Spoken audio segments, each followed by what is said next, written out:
ബഹുമാന്യനായ അധ്യക്ഷൻ വി.കെ. സനോജ്,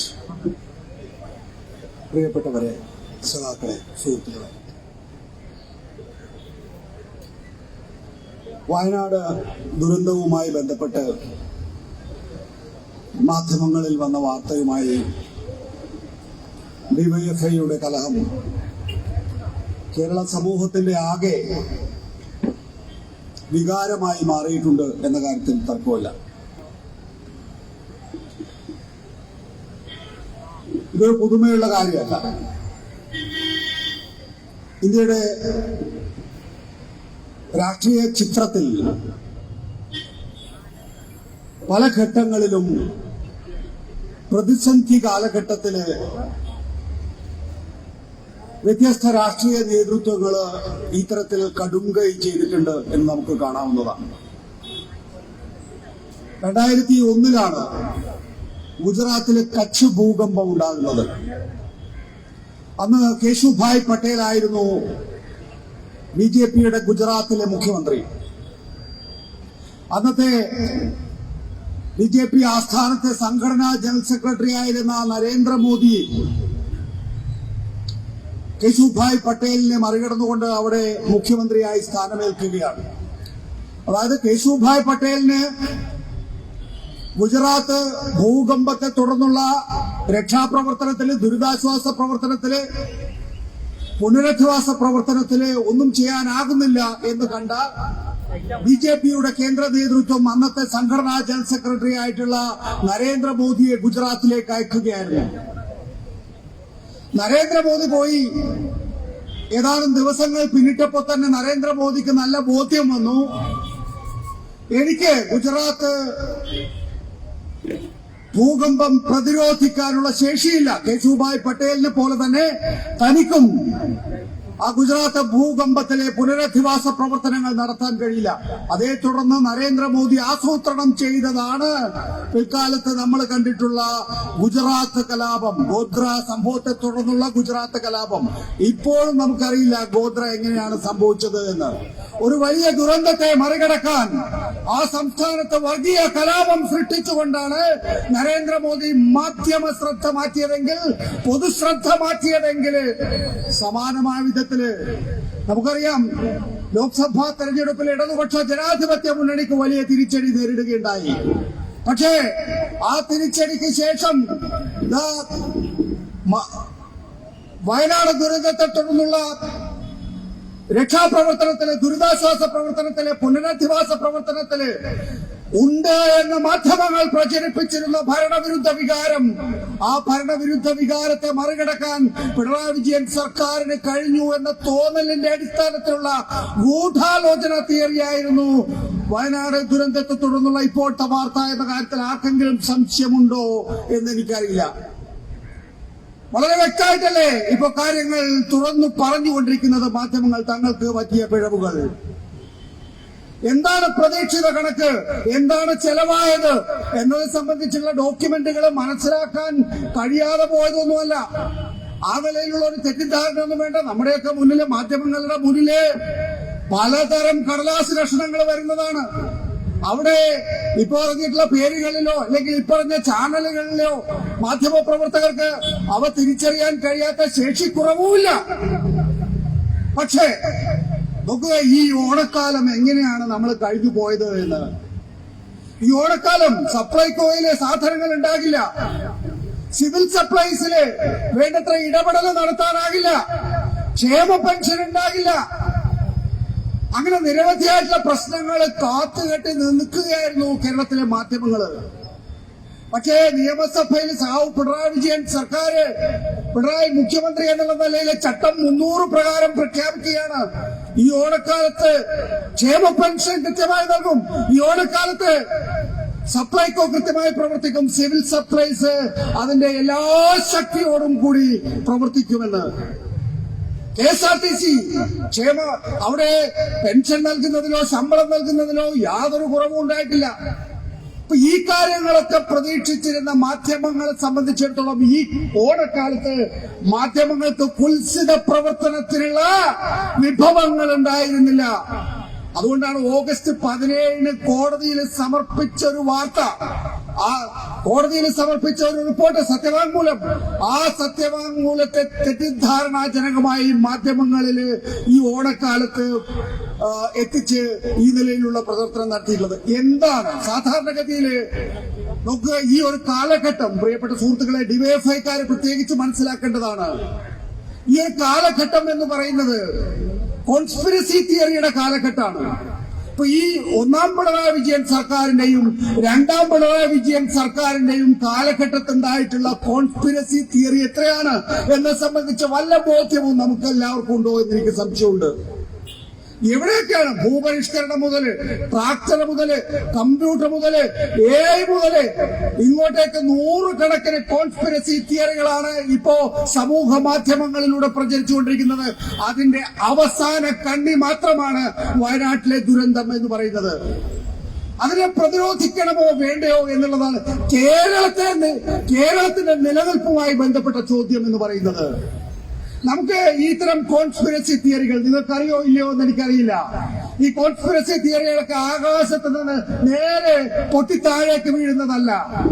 ഇവയൊക്കെ തന്നെയും ഒരു വ്യവസായാടിസ്ഥാനത്തിൽ ഓരോ കേന്ദ്രങ്ങൾ തയ്യാറാക്കുന്നതാണ് എന്നതാണ് മനസ്സിലാക്കേണ്ടത്. BJPക്കും കോൺഗ്രസിനും ഈ സംസ്ഥാനത്ത് ഇത്തരം വ്യവസായശാലകളുണ്ട്. ഈ കോൺസ്പിരസി തിയറികൾ ഇങ്ങനെ തുറന്നുവിടുന്ന വ്യവസായശാലകളുണ്ട്. ആ അതുകൊണ്ടാണ് നിങ്ങൾക്ക് SFI ഒരു അക്രമ സംഘടനയായി ചിത്രീകരിക്കുന്ന കോൺസ്പിരസി തിയറിയെ, DYFI ഒരു അക്രമ സംഘടനയായി ചിത്രീകരിക്കുന്ന കോൺസ്പിരസി തിയറിയെ നിങ്ങൾ എത്ര കണ്ട് പ്രതിരോധിച്ചാലും നിങ്ങൾക്ക് അതിനൊരു തടസ്സവാദം സൃഷ്ടിക്കാൻ കഴിയാതെ പോകുന്നത്. നിങ്ങൾ എപ്പോ പ്രതിരോധിക്കുന്നുവോ അതിന്റെ 1000 മടങ്ങ് 10,000 മടങ്ങ് നുണപ്രചരണം ഈ വ്യവസായശാലകളിൽ നിന്ന് ഉണ്ടാവുകയാണ് ചെയ്യുന്നത്. അതിനെതിരായിട്ടുള്ള പ്രതിരോധമാണ് ഇന്ന് ആവശ്യം കേരളത്തിൽ. മുമ്പൊക്കെ നമ്മൾ പറയുമായിരുന്നു പേനയുന്തുക ശക്തരാവുക എന്ന്. ഇന്ന് കീബോർഡുകൾ കീഴടക്കിയില്ല എങ്കിൽ നമുക്ക് ഈ പ്രതിരോധ മാർഗം സൃഷ്ടിക്കാൻ സാധിക്കാത്ത അവസ്ഥ. നോക്കൂ, 2024 ലോക്സഭാ തെരഞ്ഞെടുപ്പ് ഉത്തമ ഉദാഹരണമാണ്. ഈ രാജ്യത്തെ സകല കോർപ്പറേറ്റ് മാധ്യമങ്ങളും അവരുടേതായ ഇച്ഛക്കനുസരിച്ച് നരേന്ദ്രമോദിക്ക് ഓശാന പാടിയപ്പോ ഒരു ധ്രുവരാജ്യം മതിയായിരുന്നു, ഒരു രവീഷ് കുമാർ മതിയായിരുന്നു ആ പ്രതിരോധം നടത്താൻ വേണ്ടിയിട്ട്. അപ്പോ കോർപ്പറേറ്റ് മാധ്യമങ്ങളെ ഈ ഒരു നരേന്ദ്രമോദിയുടെ കങ്കാണിമാരായി മാറിയപ്പോ ആ കങ്കാണിമാർക്കെതിരായിട്ടുള്ള പ്രതിരോധം ഈ ഹരിയാനയിൽ നിന്ന് ജർമ്മനിയിൽ പോയി എഞ്ചിനീയറിംഗ് പഠിക്കാൻ പോയിട്ടുള്ള ധ്രുവറാട്ടി, അവനൊരു സാധാരണക്കാരിൽ, നമ്മളെ പോലെ സാധാരണക്കാരനായ ഒരുത്തനാണ്. രവീഷ് കുമാർ NDTV അദാനി പിടിച്ചെടുത്ത ഘട്ടത്തില് വീട്ടിലിരുന്നു കൊണ്ട് തന്റെ വാട്സാപ്പില് രാജിക്കത്ത് എഴുതിയതാണ്, നാളെ എന്തെന്നറിയാതെ. പിന്നീട് ലക്ഷങ്ങളായിട്ടുള്ള ആളുകള്, ഇന്ത്യയിലെ യുവജനങ്ങള്, ഇന്ത്യയിലെ കർഷകര്, ഇന്ത്യയിലെ തൊഴിലാളികള് ധ്രുവറാട്ടിയെ കണ്ടു തുടങ്ങി, രവീഷ് കുമാറിനെ കണ്ടു തുടങ്ങി. അപ്പോ 2024 ലോക്സഭാ തെരഞ്ഞെടുപ്പിൽ നമ്മൾ മനസ്സിലാക്കേണ്ടത് ഇന്ത്യയിലെ ഏറ്റവും പ്രധാനപ്പെട്ട മാധ്യമ പ്രവർത്തകനേക്കാൾ ഊക്കോടുകൂടി ഒരു രാഷ്ട്രീയ വീക്ഷണം അവതരിപ്പിക്കാൻ ധ്രുവറാട്ടിക്കും രവീഷ് കുമാറിനും സാധിച്ചു എന്നുള്ളതാണ്. സാധാരണക്കാരിൽ രാഷ്ട്രീയ വിദ്യാഭ്യാസം ലഭിക്കാത്ത ധ്രുവറാട്ടിക്ക് നോക്കണം, ഹരിയാനയിലെ ഒരു ഗ്രാമത്തിൽ നിന്ന് പഠിക്കാൻ പോയ ചെക്കനാണവൻ. ആ ചെക്കന് ഇന്ത്യൻ രാഷ്ട്രീയത്തിൽ നിർണായകമായ റോൾ ഉണ്ടാക്കാൻ കഴിഞ്ഞുവെങ്കിൽ കേരളത്തിലെ വിദ്യാഭ്യാസമുള്ള, കേരളത്തിലെ സാംസ്കാരിക ബോധമുള്ള, കേരളത്തിലെ ചരിത്രം അറിയുന്ന DYFI സഖാക്കൾക്ക് അത് കഴിയുമെന്ന് എനിക്ക് ഉറപ്പുണ്ട്. പ്രിയപ്പെട്ട സുഹൃത്തുക്കളെ, സഖാക്കളെ, ഇവിടെ ഇന്ത്യയിൽ ഒരു മാധ്യമ ആവാസ വ്യവസ്ഥ ഉണ്ടായിരുന്നു. ഞാൻ വലിയ ചരിത്രമൊന്നും പറഞ്ഞ് നിങ്ങളെ ഭൂഷിപ്പിക്കുന്നില്ല. 1,20,000 വരുന്ന പ്രസിദ്ധീകരണങ്ങളുണ്ട്. ഇതില് 22,000 വരുന്ന വർത്തമാന പത്രങ്ങളുണ്ട്. 950 ടെലിവിഷൻ ചാനലുണ്ട്. അതിൽ 350 വാർത്താ ചാനലുകളാണ്. ഏതാണ്ട് 850 FM സ്റ്റേഷനുകളുണ്ട്. പക്ഷെ ഇന്നെന്താ സ്ഥിതി? നവ ഉദാരവൽക്കരണ സമീപനത്തെ തുടർന്ന് പ്രത്യേകിച്ച് പിന്നീട് നരേന്ദ്രമോദിയുടെ 2014 മുതലുള്ള ഭരണകൂടത്തിന്റെ കീഴില് നോക്കണം, ചങ്ങാത്ത മുതലാളിത്തത്തിന്റെ കാലയളവില് 2019 കണക്കാണ് ഞാൻ പറയുന്നത്. അംബാനിയുടെ കയ്യിൽ മാത്രം 72 ടെലിവിഷൻ ചാനലുകളാണുള്ളത്. 72 ടെലിവിഷൻ ചാനലുകൾ. അംബാനിക്ക് തൊട്ടു പിന്നിൽ അദാനിയുണ്ട്. NDTV ഞാൻ പറഞ്ഞു ഹോസ്റ്റൽ ടേക്ക് ഓവറിലൂടെ ഏറ്റെടുത്ത് കഴിഞ്ഞിരിക്കുന്നു. ചിന്തടക്കമുള്ള മാധ്യമങ്ങളെ പിടിച്ചെടുത്തിരിക്കുന്നു. അംബാനിയുടെയും അദാനിയുടെയും നമ്മുടെ നാട്ടിലൊരു വലിയ മാധ്യമ ആവാസ വ്യവസ്ഥ ഉണ്ടായിരുന്നു. എല്ലാത്തരം ചിന്താഗതികൾക്കും ഇടമുള്ള ഒരു മാധ്യമ ആവാസ വ്യവസ്ഥ.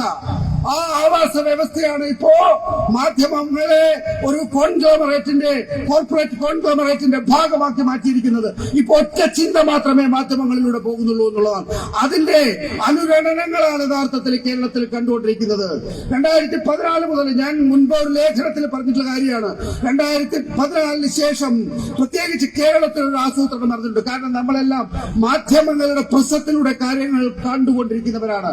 മാധ്യമങ്ങളിലൂടെയാണ് നമ്മൾ ലോകത്തെ കാണാൻ ശ്രമിക്കാറുള്ളത്, പ്രത്യേകിച്ച് മലയാളികള്. ഇവിടെ BJPക്ക് സംഘപരിവാറിന് അവരുടേതായിട്ടുള്ള സംഘടന ശക്തിപ്പെടുത്തുന്നതിന് മാധ്യമങ്ങൾ അനിവാര്യമാണ് എന്ന് തോന്നുന്നുണ്ടായി. സാധാരണ ഇതിൽ നമ്മുടെ നാട്ടിലെ കച്ചവടപ്പീടിയ വെക്കുന്ന സമയത്ത് ഗൾഫിൽ നിന്ന് ഒരാൾ വന്നിട്ട് ആ കച്ചവടപ്പീടിയ മേടിക്കുക. പക്ഷെ ഇവിടെ ഏഷ്യാനെറ്റ് വിൽക്കുമ്പോ അത് വാങ്ങാൻ വരുന്നത് രാജീവ് ചന്ദ്രശേഖരൻ. ഇവിടെ മാതൃഭൂമിക്ക് എഡിറ്റർ ആവശ്യം വരുമ്പോ വരുന്നത് സംഘപരിവാർ നോമിനി. ഇവിടെ എല്ലാ വിഷം കുടിച്ച കമ്മ്യൂണിസ്റ്റുകാരൻ അധികാരത്തിൽ വന്ന വിഷം കുടിച്ച് മരിക്കുമെന്ന് പറയുന്ന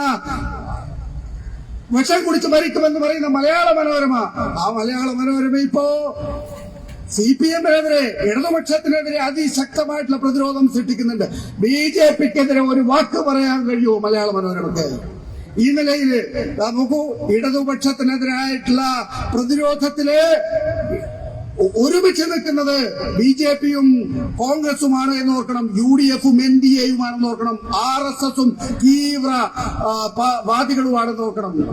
ഒരു ഭാഗത്ത് മുസ്ലിം ലീഗുമായിട്ട് ചേർന്നിട്ട് SDPI-യും ജമാഅത്തെ ഇസ്ലാമിയും ഒരു വർഗീയമായിട്ടുള്ള കോൺഫെഡറേഷൻ രൂപീകരിച്ചിരിക്കുന്നു UDF-ല്.